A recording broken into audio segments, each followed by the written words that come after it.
به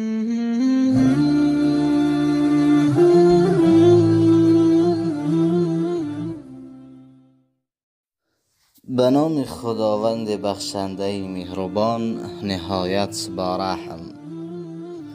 امروز تصمیم گرفتم برایتان یک قصه واقعی را پیشکش نمایم. میگوید مرد به مدت 4 سال به دولت‌های خارجه برای کار کردن و زندگی را پیش بردن سفر می کند. میگوید در اول بسیار مرد فقیر بود، پول نداشت و بعداً با مرور زمان چند مدت پس پولدار و ثروتمند می شود. میگوید پدرش نیز مرد بسیار پرهیزگار و خدا ترس بوده است و در محله اشان نیز امامتی می کرده است. دوستانم خوب دقت بدهید، این قصه واقعی است، قصه بافتنی است. پس به همین خاطر تا آخر با دقت گوش بکنید دوستانم.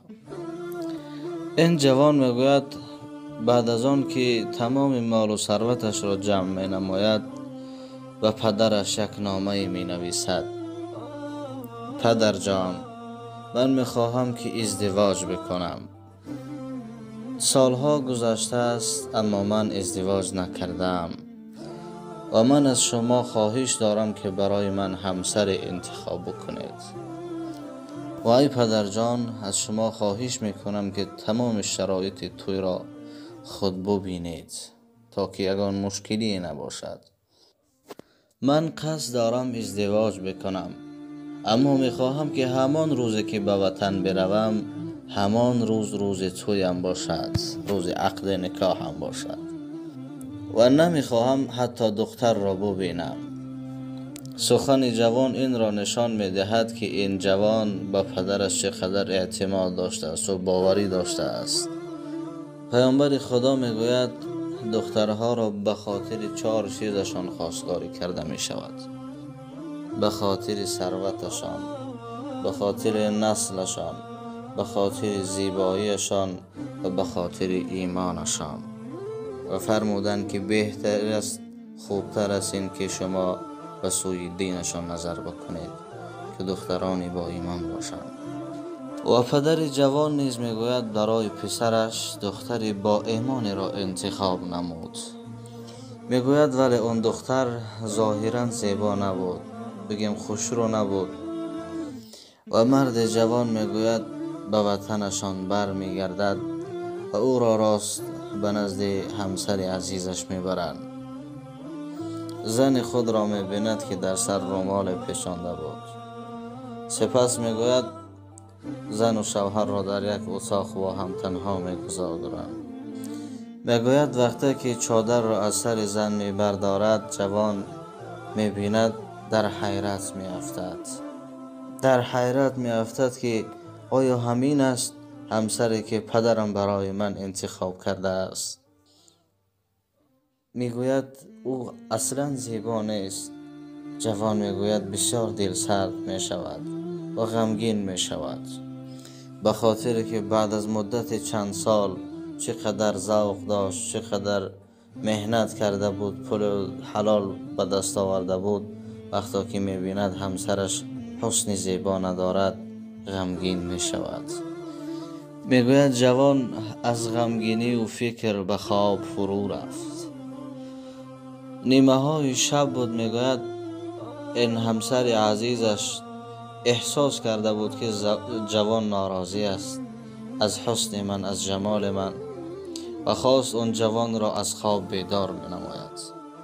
و جوان باشد از خیستن خودداری می نمود و همسرش باشد دوباره کوشش میکرد تا جوان را از خواب بیدار کند و باز جوان خودداری می نمود از خیستن.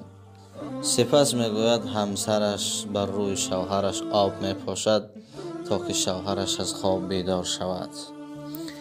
زن میگوید به سوی شوهرش میگوید شوهر عزیزم، من خود آگاه هستم، میدانم که من زیبا نیستم، اما من به یک آرزو و امید میخواستم که ازدواج بکنم و میخواستم با یک حدیث پیامبر خدا صلی الله علیه و سلم عمل بکنم که میفرماید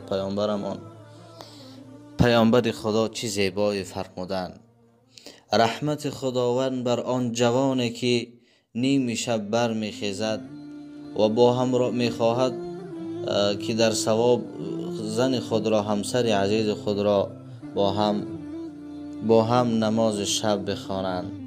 اما زن باشد خودداری می نماید و مرد کوشش می کند در رویش آب بپاشد تا شب نماز بخوانند. و رحمت الله بر آن زنی که نیم شب بر می خیزد و شوهر خود را از جای خواب بر می خیزاند.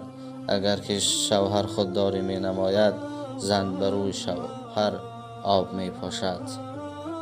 زن می گوید نظر به سوی شوهرش کرد، گفت قسم به خدا از شما سپاسگزار هستم ای شوهر عزیز که این آرزوی درینه مرا عملی کردید و از جای برخستید. و دلم بسیار میخواستم که با این حدیث پیامبر خدا عمل بکنم و قریب بود که از ازدواج کردن دلم شکسته بود. میدانستم که زیبا نیستم. اما ای شوهر عزیز، آیا شما آماده هستید که دوام حدیث را با هم انجام بدهیم؟ آیا بیدار می شوید تا من در نماز با شما اقتدا کنم؟ جوان میگوید از جای برخاست و زنش به او اقتدا کرد. برادران و خواهران مسلمانم، این جوان به خدا سوگند میخورد، به خدا قسم میخورد که بعد از نماز تهجد وقتی که سلام دادم، نظر به سوی همسرم کردم، خدا شاهد باشد که از همه زیباترین زن در نظر من میتافت. احساس میکردم که از همه زیباترین زن را من در دنیا گرفتم. برادران و خواهران مسلمانم، ما و شما باید فریب این عشق و محبت هایی که در تلویزیون ها و در سریال ها میبینیم فریفته اینها نشویم. عشق و محبت را الله در قلب هر یک جوان می اندازد. خطاب به سوی زنها است. ای زنها، اگر که می خواهید شوهرایتان شما را دوست بدارند، آنها را نیم شب بیدار بکنید و در نماز شب با آنها اقتدا بکنید. میگوید از این عائله بسیار فرزندان خوب، فرزندان قاری قرآن تولد شد، عالمان و خدمتگاری جامعه و ملت شدند. دوستانم، اینک باز به پایان یک قصه دیگر رسیدیم. با شما بودم بنده عبدالله. از شما خواهش کردم اشاره دوستان در حق بنده دعاگو باشید و فکر و اندیشه های خود را در زیر ویدیو بنویسید. یکایک شما را از برای الله دوست نمی دارم. خدایا را مددگار هر یکی ما